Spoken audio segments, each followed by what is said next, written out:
ஃபாரினில் இங்கிலீஷ் படம் அப்படி பண்ணுறான் இப்படி பண்ணுறான்னு நல்லா நோட் பண்ணணும் எல்லாரும். அந்த டைட்டானிக்கில் பண்ண டெக்னாலஜி செலவுகள் வந்து கிட்டத்தட்ட மிகப்பெரிய பெரிய செலவு இல்லையா? ஆனால் அவ்வளோ டெக்னிக்கல் யூஸ் பண்ணக்கூடிய அந்த படத்தில் கூட நின்னது சென்டிமெண்ட்டு தான். கரெக்ட். ஸோ இந்த சென்டிமெண்ட்டை தான் இவர் வந்து கதை களமாக வச்சுட்டு இந்த இப்படி ஒரு உருவாக்கியிருக்கிறாரு. இது வந்து எனக்கு தெரிஞ்சு இன்னொன்று ஒரு சின்ன அனுபவம் இருக்குது. ஒரு பெரிய டைரக்டர் தான், பேர் சொல்ல வேண்டாம். அவரும் நானும் தான் படம் பார்க்குறோம். நான் 3வது பார்க்குறேன். 3வது அவரோட பார்த்துட்டு வெளியே வரும்போது, வெளியே வந்த உடனே அவர் ஒரு மாடுலேஷன் பண்ணார். எனக்கு என் கண்ணிலே நிற்கிது. அவர் ஒரு நல்ல பெரிய டைரக்டர். அவர் வந்து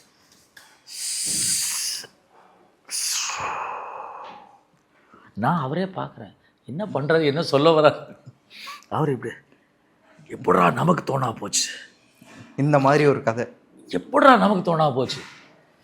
என்ன ஒரு இதெல்லாம் நம்ம கடந்து தானே வந்தோம், இதெல்லாம் நம்ம லைஃப்பில் நடந்த விஷயங்களை சொல்லியிருக்காயா சேர, எப்படி நமக்கு இது வந்து தோணா போச்சு அப்படின்னு எனக்கு கிட்டத்தட்ட ஒரு 3 மாதமாக இதை பற்றி பேசியிருந்தேன்.